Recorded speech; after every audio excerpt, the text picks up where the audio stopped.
If you subscribe to Atari HMB's channel, that would be outstanding. Hello everyone, it is me, Atari HMB. Today's video is going to be a little bit interesting. I'm going to be analyzing for episode 3 about God Liu Kang and how strong is he really.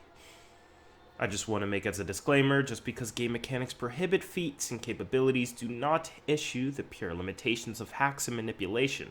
So in other words, I'm going to also be going into details as to why God Liu Kang is stronger than you imagined. Let's begin. So for the most part, people who have been kept up with Mortal Kombat probably already knows characters like Smoke, for the simple fact of a gag feat, has kind of blown up the earth before, and he's also done it a second time in 3D. But it's also the fact that most people don't really think these characters can get any stronger than what they've displayed in the video games and movie clips. But Mortal Kombat 11 has taken things up a notch. Characters are starting to get so ridiculously powerful, it actually makes me laugh because it's so ridiculous on how much stronger they've gotten over the past. And this interview with Ed Boon gives us a little bit more clarity on how big the verse really is and helps us understand how strong they can be. For the most part, in one of the Game Informer interviews when Ben Henson and Ed Boon was asking the creator of the series, can we leave the solar system and still technically be in the Earth realm? Ed Boon replies, yes we can. He even says, where's the limit to that? And Ed Boon replies, there is no physical limit. Here's the clip right here. So Earth realm, you gotta help me out. Does it encompass like the entire universe? No. Can Mars be Earth realm? Yes, Mars is in Earth realm. Can we leave our solar system and still technically be in Earth realm? Yes, we can. So where's the limit there? There is no physical limit. So as you may have seen, there are no limited size to the Earth realm, which means it's infinite, like God of War in a sense, thus making it Universal Plus.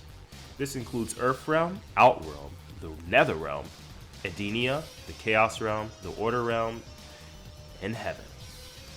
As a result, these worlds kind of act like a macrocosm in a sense, in some cases, because Outworld kind of includes more than one within itself.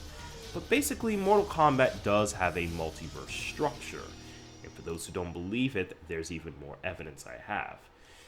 For example, when we look at Kronika and her hourglass, we even have Ed Boon himself confirming we're playing on the concept of a multiverse, and the concept of a multiverse with infinite possibilities. Here's the clip again.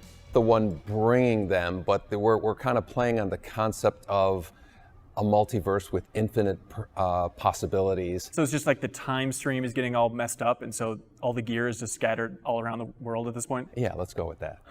Okay. Do you think about this stuff a lot? Is Kronika an elder god? No, Kronika is higher. So asserting that Ed Boon obviously knows what he's talking about as the director of the franchise, we're going to go and understand that there's likely infinite sets of, well, how do you say, timelines. But each timeline is also not just a normal timeline, but an infinite sets of these infinities. So in other words, kind of similar to Demigraw, we kind of have an infinite set of 7 different realms that are also infinite.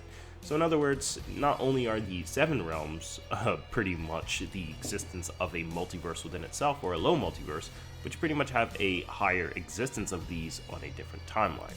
And if we're interpreting the space between these realms as in a 5th dimensional axis, you can actually assert that the continuum or the continuumality of all of them existing in one is complex multiverse level, which makes sense. But we're not going to go that far for now. We're just going to be taking a look at some of the dialogues where it goes, so this is my future. You have taken a quantum leap forward. And things like, I come from another timeline. I'm you from an alternate timeline. Now I rule the Netherrealm. And in some cases, even in the in-game mechanics, you even have points where Kitana, who was pretty much re-dead, saying, I'm from a timeline where I am Outworld's Khan. So pretty much Shao Kahn doesn't exist in that timeline. So he really was going for the infinite cases. And again, remember, Shao Kahn wanted to merge realms. He wanted to literally merge infinities into one. So given that he wanted to do things such as this, probably through a specific relic or such, it's not saying he could just destroy it, but then again, there are cases in the game where they literally shook Earthrealm, or the planet itself, by just using their unrestrained power. So it's very clear that they're extremely powerful outside of the game mechanics.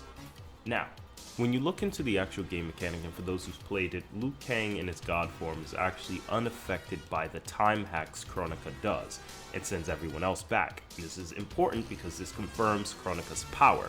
She literally has the capability of sending anyone back who's not at least an Elder God or Titan, literally back in time, pretty much making them forget what they even did, which is insane. Even given that she can conjure up different beings from different aspects of time and pretty much reverse the aspect of time itself on an infinite level on all 7 realms, goes to show she's at her max power, at least at the highest interpretation complex multiverse tier. Now keep in mind, that's just at her highest power utilizing the artifacts and such, but it is important to understand that there is literally a case where in the game she actually destroys all of history right there. Liu Kang goes, no, etc.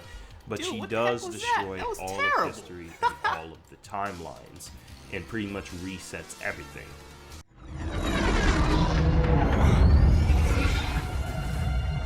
History rewinds, giving way to the new era. No!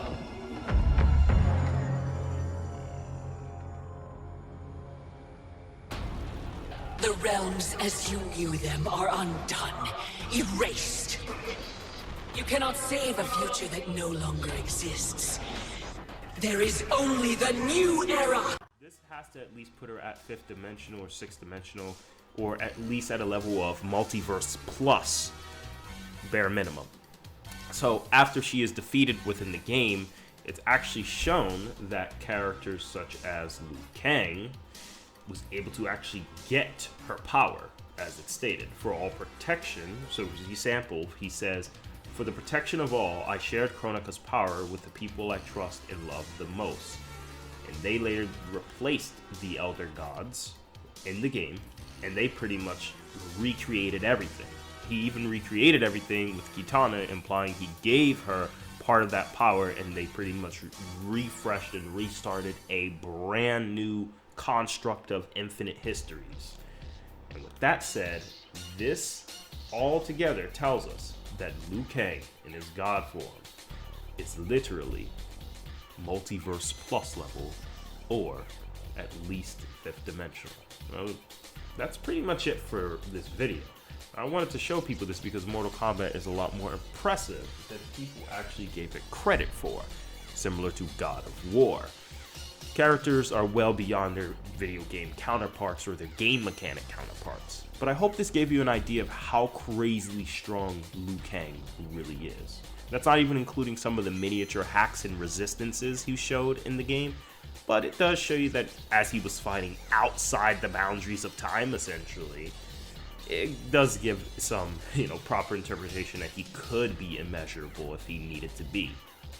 But outside of that, measurable speed, multiverse plus level power, arguably low complex multiverse, so if you highball it and assume he has all of Kronika's power, but then again he split it and shared it, so I don't really know how you split infinities like that or levels of power like that, but whatever he did show himself to be capable of not only surviving the erasure of all of the timelines itself, but also shows that he can deal with it. So yeah, versus Battle Wiki, it does need to do a lot of maintenance on his page as well. I still don't see why Smoke isn't planetary, but regardless, this goes to show you guys that they are a lot stronger than we've given them credit for. And with that said, thank you guys for watching. So be sure to like, comment, and Subscribe. And who would you like for me to do on the next video? This has been Feats and Analysis, Episode 3. This is Atari HMB, and I'm signing off. Peace.